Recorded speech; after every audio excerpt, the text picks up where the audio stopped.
Muy buenas, ¿qué tal? Soy Antonio Sánchez Bayón, desde la Universidad Loyola Andalucía, su campus de Córdoba, para toda la comunidad universitaria de la Universidad Rafael Landívar. Feliz día del libro, por cierto,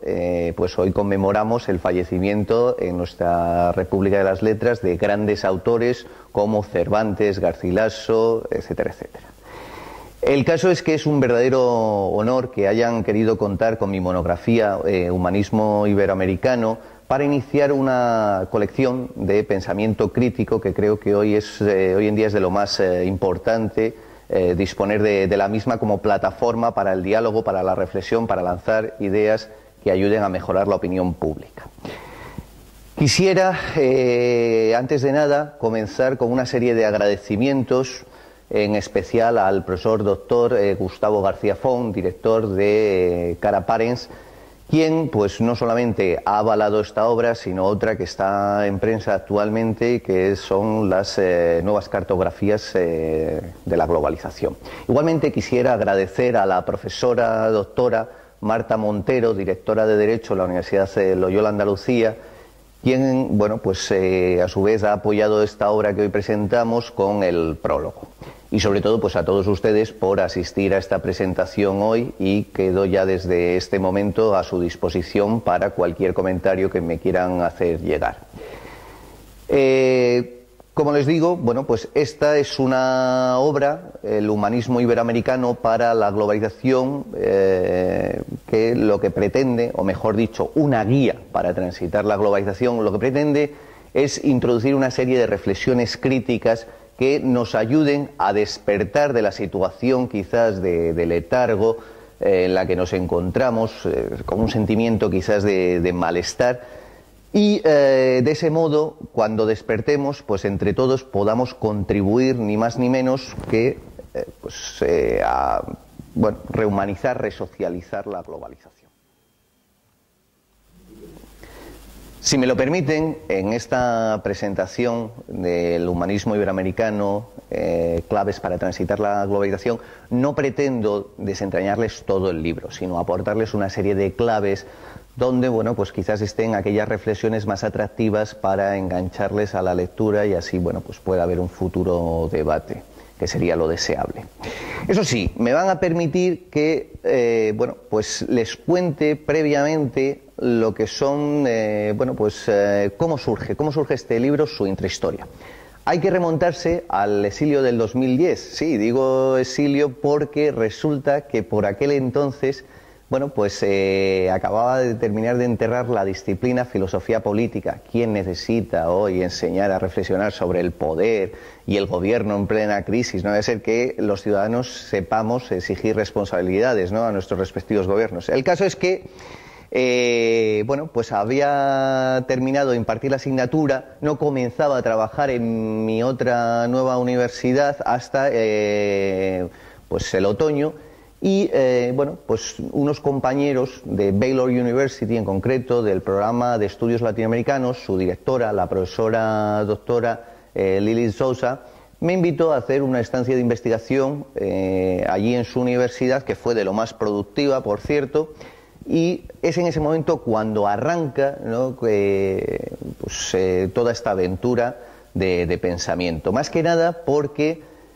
fue entonces, coincidió la gran tormenta de nieve, que estaban cerrados los aeropuertos de la costa norte atlántica estadounidense, y perdido entre aeropuertos, que esas sí que son las auténticas utopías nuestras actuales, ¿no?, esos no lugares donde no queremos realmente estar, sino que son de tránsito, cuando empezó a tomar forma este proyecto. Más que nada porque la idea era reflexionar sobre una serie de problemas no entendidos como lo hacen los bárbaros nórdicos, que más adelante les explicaré, que es en el sentido de conflicto, sino como lo hemos venido haciendo nosotros los iberoamericanos, esto es desde la península ibérica, el Mediterráneo y Latinoamérica, que es la idea de problema como preocupación sobre aquellas cuestiones que efectivamente, si nos adelantamos a las mismas, podremos responder de manera mucho más eficiente llegado el caso. Y como les decía, las preocupaciones eran de distinto índole. Primero, el personal, ¿no?, pues sobre todo saber sí, bueno, pues hacer experiencia de lo que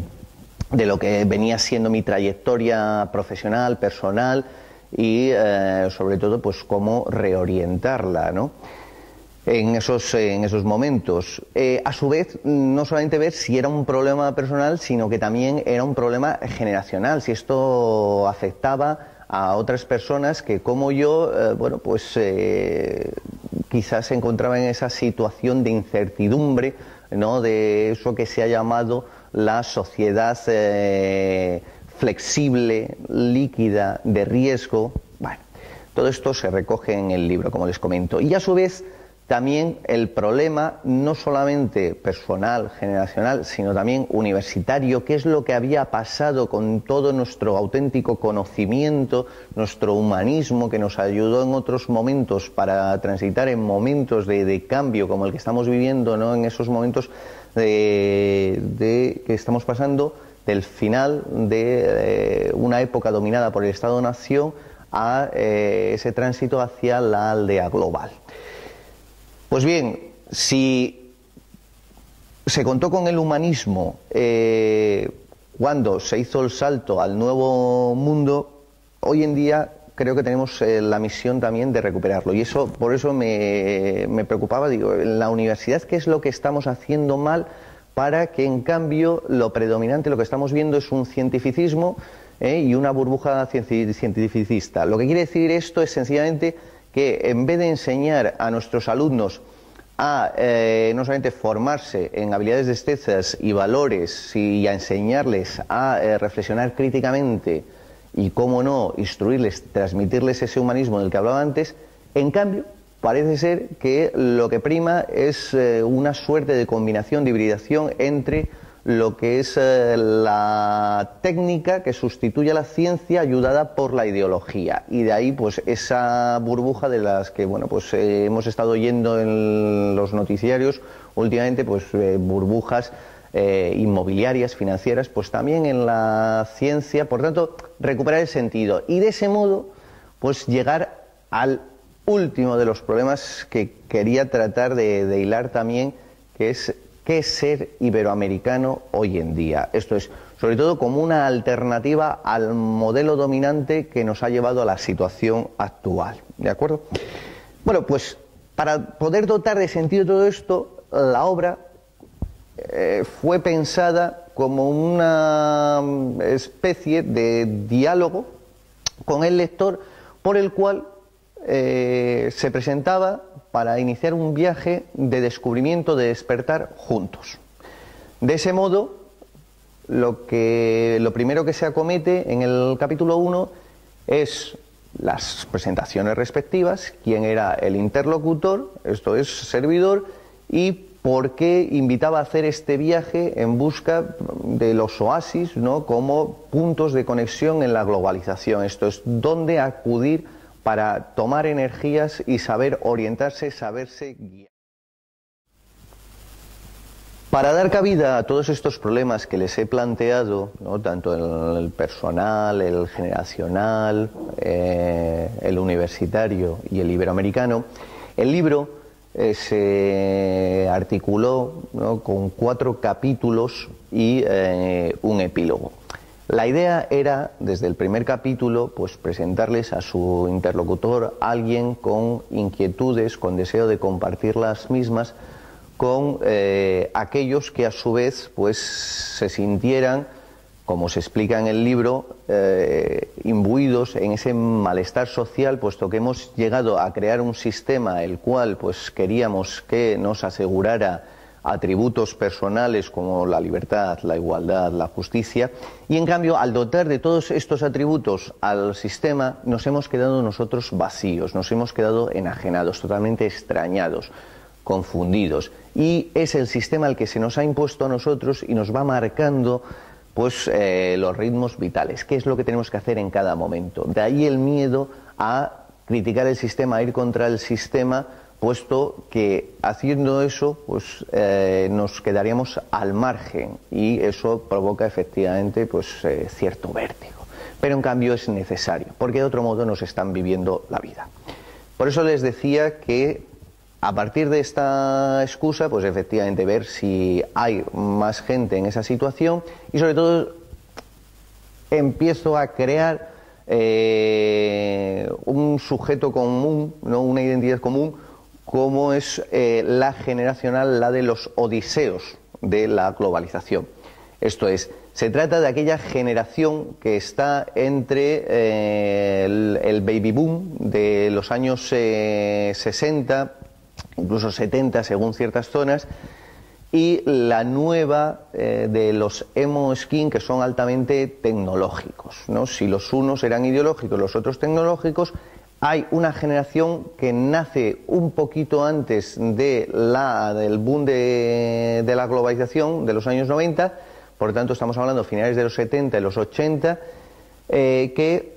creía en la meritocracia y va a ver cómo se va a cambiar toda la realidad, como se ha explicado antes, la mención pues a ese proceso que estamos viviendo de transición entre un mundo que agoniza, que es el del Estado-nación, bastante claro y definido con unas fronteras, y el actual rápido, altamente tecnológico de la globalización.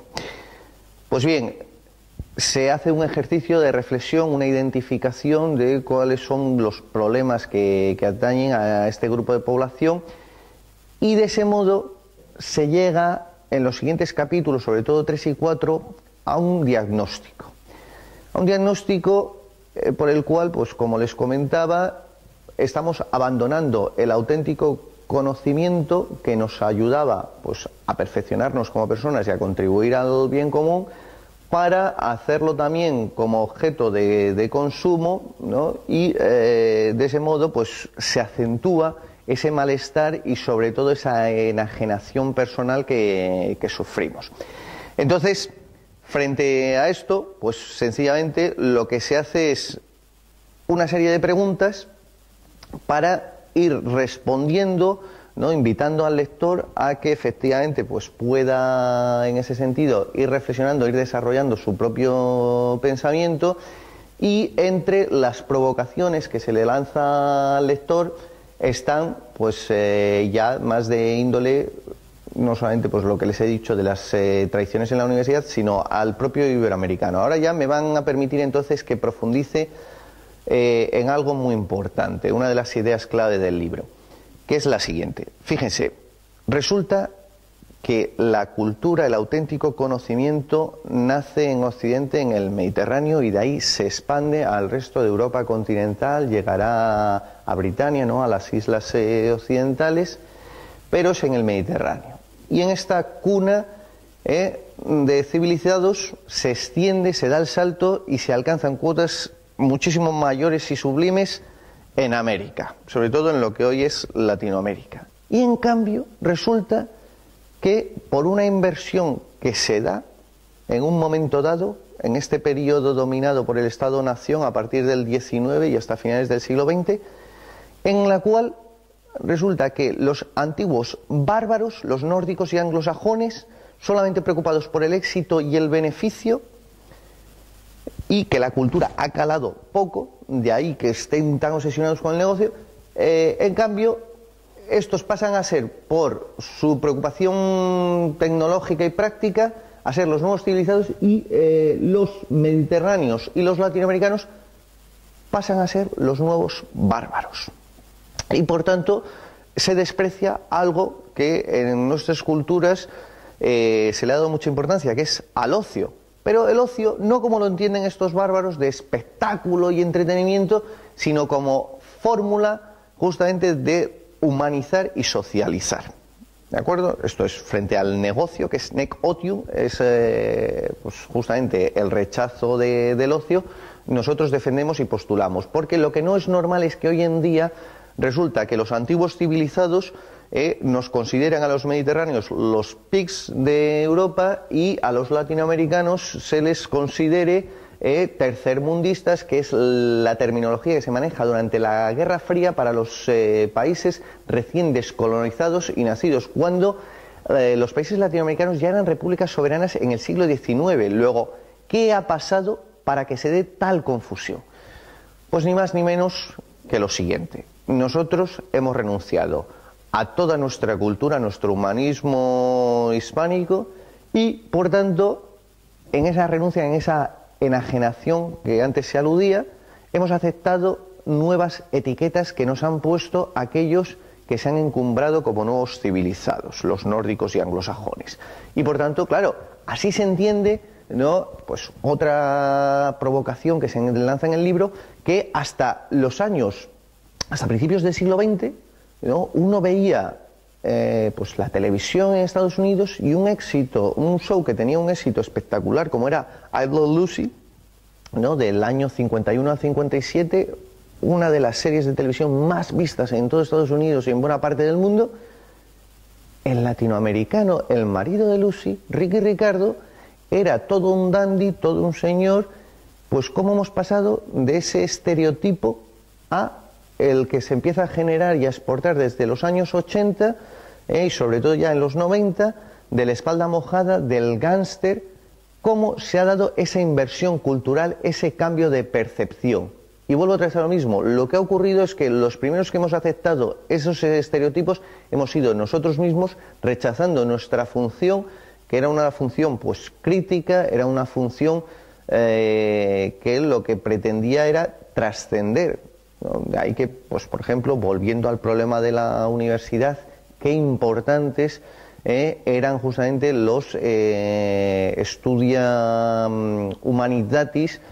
donde se recogía todo el conocimiento, la filosofía y letras de la modernidad, ¿no?, gracias al humanismo hispánico, y estaba presente en todas las grandes universidades del mundo. Y en cambio hoy en día nos hemos quedado reducidos en simplemente ciertas asignaturas en departamentos de lenguas extranjeras modernas. Algo hemos hecho mal y se dan muchas más claves dentro del libro. El caso es, como les digo, por quedarnos ya simplemente llegando al epílogo en esta presentación, que de veras yo hago un llamamiento justamente a los iberoamericanos, porque necesitamos, pues sobre todo, hacernos la siguiente pregunta. El humanismo hispánico que nos ayudó a extender la cultura, el conocimiento, la civilización de Europa a América, llevarla a cotas superiores, nos serviría hoy, de algún modo, podría servir de herencia para construir un humanismo iberoamericano que ayude a rehumanizar, a resocializar la globalización en la que vivimos, de modo que, bueno, pues por ejemplo, por ilustrarlo de algún modo, ¿cómo es posible que se esté hablando y se esté protegiendo la libertad,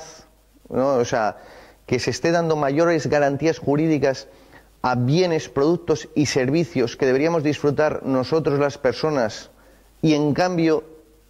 tenemos menores posibilidades, como les digo, de movernos a lo largo del mundo con menos seguridad, con menos libertad, las personas que deberíamos disfrutar de dichos bienes y servicios? Algo estamos haciendo mal. Y repito, una crisis como la que estamos viviendo es cierto que es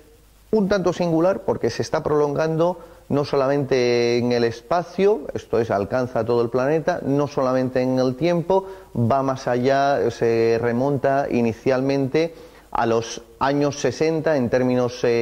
culturales, a los años 70 en términos energéticos y sobre todo pues tecnológicos. Pues después del boom de los 90, hoy en día estamos viendo los efectos pues con instrumentos financieros, etcétera, etcétera. Bien,